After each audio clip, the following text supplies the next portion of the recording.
Hello बच्चों, आज हम करेंगे हिंदी क्लास 5th का 16वां लेसन पानी रे पानी। बहुत ही मज़ेदार लेसन है, तो आइए शुरू करते हैं। कहाँ से आता है हमारा पानी और फिर कहाँ चला जाता है हमारा पानी? हमने कभी इस बारे में कुछ सोचा है? सोचा तो नहीं होगा शायद, पर इस बारे में पढ़ा जरूर है। तो बच्चों, क्या आपको पता है कि पानी कहाँ से आता है और कहाँ चला जाता है? और क्या कभी आपने इस बारे में सोचा है या कहीं पढ़ा है? भूगोल की किताब पढ़ते समय जल चक्र जैसी बातें हमें बताई जाती हैं। जब हम भूगोल की बात करते हैं तो आपने वाटर साइकिल यानी कि जब आप ईवीएस पढ़ते हो तो उसमें जल चक्र की बात आपने जरूर पढ़ी होगी। एक सुंदर सा चित्र भी बना होता है इस पाठ के साथ। सूरज, समुद्र, बादल, हवा, धरती, फिर बरसात की बूंदें और लो, फिर बहती हुई एक नदी और उसके किनारे बसा तुम्हारा हमारा घर, गांव या शहर। तो बच्चों, आपने जब वाटर साइकिल बनाया होगा तो उसमें ज़रूर आपने देखा होगा कि समुद्र से जो पानी है जल वाष्प के जरिए ऊपर चला जाता है जब सूरज की धूप पड़ती है, और फिर बादल में से होकर पानी की बारिश की तरह नीचे बरस जाता है। और आपने आसपास अपना घर, गांव भी जरूर बनाया होगा। चित्र के दूसरे भाग में यही नदी अपने चारों तरफ का पानी लेकर उसी समुद्र में मिलती दिखती है। चित्र में कुछ तीर भी बने होते रहते हैं।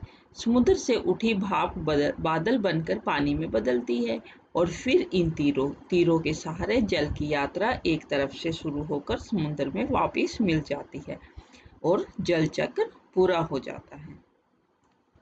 यह तो हुई जल चक्र की किताबी बात, पर अब तो हम सबके घरों में, स्कूल में, माता पिता के दफ्तरों में, कारखानों और खेतों में पानी का कुछ अजीब सा चक्कर सामने आने लगा है।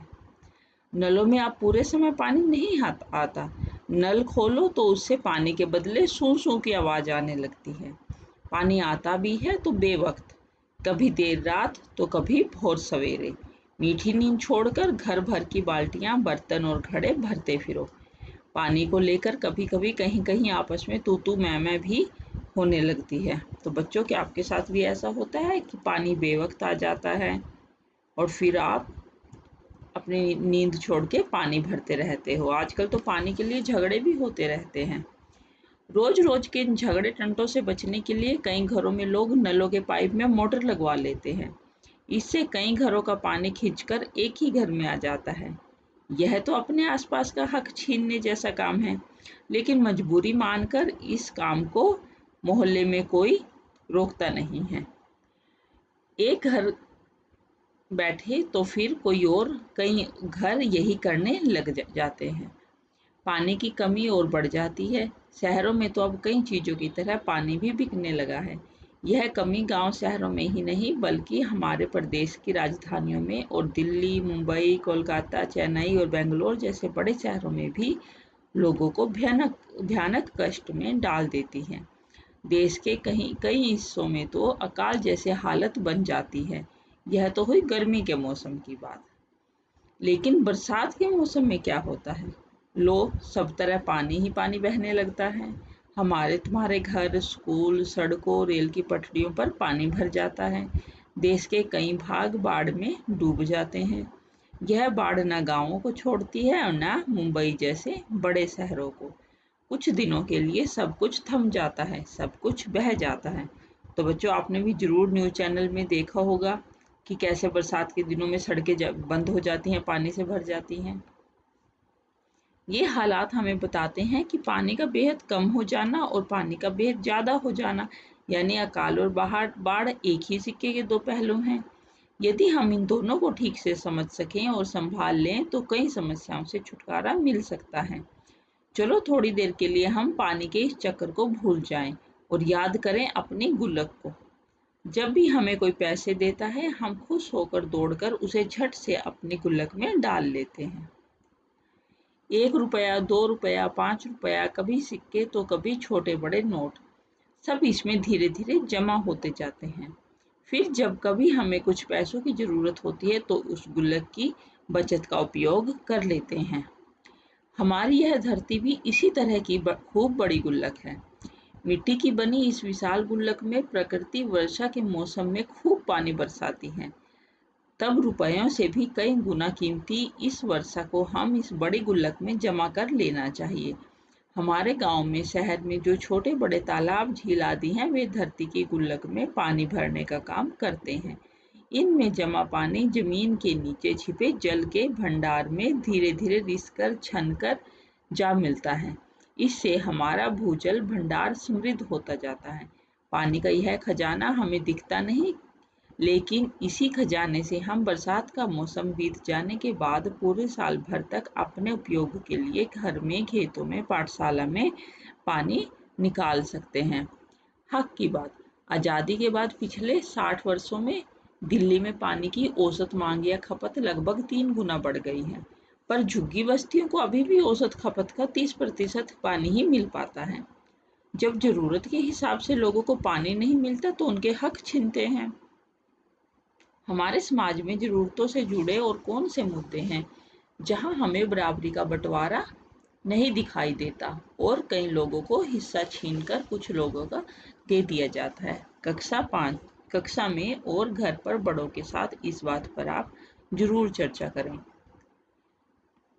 लेकिन एक दौर ऐसा भी आया जब हम लोग इस छिपे खजाने का महत्व भूल गए और जमीन के लालच में हमने अपने तालाबों को कचरे से पाटकर भरकर समतल बना दिया। देखते ही देखते इन पर तो कहीं मकान, कहीं बाजार, स्टेडियम और सिनेमा घर खड़े हो गए। इस बड़ी गलती की सजा अब हम सबको मिल रही है। गर्मी के दिनों में हमारे नल सूख जाते हैं और बरसात के दिनों में हमारी बस्तियां डूबने लगती हैं। इसलिए यदि हमें अकाल और बाढ़ से बचना है तो अपने आसपास के जल स्रोतों की, तालाबों की और नदियों आदि की रखवाली अच्छे ढंग से करनी पड़ेगी। तो बच्चों, आप सब लोग समझ रहे हो ना कि जहाँ पर हमारा पानी इकट्ठा होता था, उन जगह पर तो आदमी बिल्डिंग्स बना के बैठ गया है। तो पानी के इकट्ठा होने की तो जगह ही नहीं बची है और वो नीचे जाके जमीन में सेफ भी नहीं होता है। और जब वहाँ बिल्डिंग्स बन चुकी हैं तो पानी तो फिर सड़कों पे ही भरेगा। जब उसको इकट्ठा होने के लिए कोई जगह नहीं मिलेगी, तालाब नहीं है, कुएं कुछ भी नहीं है, बावड़ी नहीं है, तो वो जो सारा पानी है वो सड़कों पर जमा होगा और जब गर्मी आएगी तो हमें पीने के लिए अच्छा पानी नहीं मिलेगा। इस प्रकार बच्चों, आपको अपने आसपास के पानी के स्रोतों का ठीक ढंग से रखवाली या उसका ध्यान रखना चाहिए। जल चक्र हम ठीक से समझे, जब बरसात हो तो उसे थाम ले, अपना भूजल भंडार सुरक्षित रखे, अपनी गुल्लक भरते रहें ताकि हमें जरूरत के समय पानी की कोई कमी नहीं आएगी। यदि हमने जल चक्र का ठीक से उपयोग नहीं किया तो हम पानी के चक्कर में फंसते चले जाएंगे। दोस्तों, ये पाठ जो है अनुभव मिश्र द्वारा लिखा गया है और बहुत ही लाभकारी पाठ है। हमें इस चीज़ की गहराई को समझना चाहिए कि पानी हमारे लिए कितना जरूरी है और हमें उसे कैसे बचा के रखना चाहिए। अब हम इसका प्रश्न अभ्यास करते हैं। तुम्हारे आसपास, अपने आसपास के बड़ों से पूछकर बताओ, तुम्हारे घर में पानी कहाँ से आता है? हमारे घर में पानी जल बोर्ड की सप्लाई से आता है। दूसरा क्वेश्चन, तुम्हारे घर का मैला पानी बहाकर कहाँ जाता है? हमारे घर का मैला पानी बहकर नालों और सीवर में जाता है। तुम्हारे इलाके में धरती के अंदर का पानी कितने फीट या कितने हाथ नीचे है? आज से 15 वर्ष पहले यह पानी कितना नीचा था? हमारे इलाके में धरती के अंदर का पानी लगभग 80 से 100 फीट नीचे है। आज से 15 वर्ष पहले यह लगभग 20-25 फीट नीचे था। अनुमान लगाओ, पाठ के आधार पर बताओ। अपने घर के नल के पाइप में मोटर लगवाना दूसरों का हक छीनने जैसा है। लेखक ऐसा क्यों मानते हैं? मोटर लगवाने वाले को पर्याप्त पानी मिल जाता है जबकि मोटर नहीं लगवाने वाले को पानी नहीं मिल पाता है, तो साफ है कि यह उनका हक छीनने जैसा है। सेकंड क्वेश्चन, बड़ी संख्या में इमारतें बनने से बाढ़ और अकाल का खतरा कैसे पैदा होता है? बड़ी संख्या में इमारतें बनने से खाली भूमि कम पड़ जाती है, ढकी भूमि जल नहीं सोख पाती, जिससे धरती की गुल्लक भर नहीं पाती। इससे गर्मी में अकाल और बरसात में बाढ़ की स्थिति पैदा हो जाती है। धरती की गुल्लक किन किन साधनों से भरती है? हमारे गांव में, शहर में जो छोटे बड़े तालाब, झील आदि हैं, वे धरती की गुल्लक भरने का काम करते हैं। इनमें जमा पानी जमीन के नीचे छिपे जल के भंडार में धीरे धीरे रिसकर छनकर जा मिलता है। यदि हाँ तो क्या तुम्हारे इलाके में कभी बाढ़ आई है? यदि हाँ तो उसके बारे में लिखो। हमारे इलाके में बाढ़ तब आई थी जब मेरा जन्म भी नहीं हुआ था। माता पिता बताते हैं वह बहुत भयंकर बाढ़ थी। सारी बस्तियां पानी में डूब गई थी। हजारों लोग बेघर हो गए थे। लोग खाने पीने को मोहताज थे। छतों पर हेलीकॉप्टर से खाने का पैकेट गिराया जाते थे जो कि पर्याप्त नहीं होते थे। बच्चों और बूढ़ों की हालत काफी बदतर थी। क्या तुम्हारे घर में पानी कुछ ही घंटों के लिए आता है? यदि हाँ तो बताओ कि कैसे तुम्हारे परिवार की दिनचर्या नल में पानी आने के साथ बंदी होती है। हाँ, मेरे घर में पानी कुछ ही घंटों के लिए आता है, इसलिए घर के लोगों की दिनचर्या पानी आने के साथ शुरू हो जाती है। पानी प्रातः 6:30 में आता है जो करीब 2 घंटे रहता है। नहाना, कपड़ा धोना आदि काम इसी बीच कर लेना पड़ता है। हम इन 2 घंटों में दूसरा कोई काम नहीं करते बल्कि केवल पानी से जुड़े काम ही करते रहते हैं। तीसरा क्वेश्चन, क्या तुम्हारे मोहल्ले में रोजमर्रा की जरूरतें पूरी करने के लिए लोगों को पानी खरीदना पड़ता है? यदि हाँ तो बताओ कि तुम्हारे घर में रोज औसतन कितने लीटर पानी खरीदा जाता है? इस पर कितना खर्च होता है? हाँ, मेरे मोहल्ले में रोजमर्रा की जरूरतें पूरी करने के लिए लोगों को पानी खरीदना पड़ता है। स्वयं मेरे घर में रोज औसतन 30 लीटर पानी खरीदा जाता है। इस पर 60 रुपए खर्च होते हैं। संकट क्यों? पाठ में पानी के संकट के किस प्रमुख कारण की बात की गई है? नदी, नालों और तालाबों को कचरे से भरकर या पाटकर समतल बना देना पानी के संकट का प्रमुख कारण है। पानी के संकट का एक और मुख्य कारण है पानी की फिजूल खर्ची।